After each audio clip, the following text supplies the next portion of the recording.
ఎన్నో ఏళ్ల నుండి కళ్ళుండి కూడా చూడలేని స్థితి. దేవునికి దూరం అయిపోయి లోకం వైపు చూసి అంధత్వంలోకి వెళ్ళిపోయి ఇంకా లోకమే జీవితం అని బతుకుతున్నావా? అన్సక్సెస్ఫుల్ లైఫ్ నువ్వు జీవిస్తున్నావా? దేవుడు 2024లో నిన్ను దాటిపోచున్నాడు.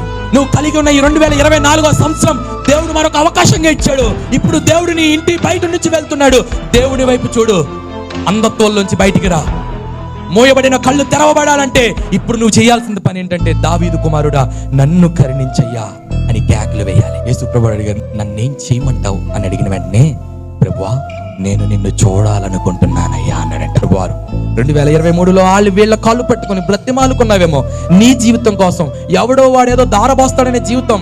నేను నీకు లైఫ్ ఇస్తాను, నీ బ్రతుకును బాగు చేస్తాను, నా బాస్తో మాట్లాడి నీకు ఉద్యోగం మోసపోయావేమో.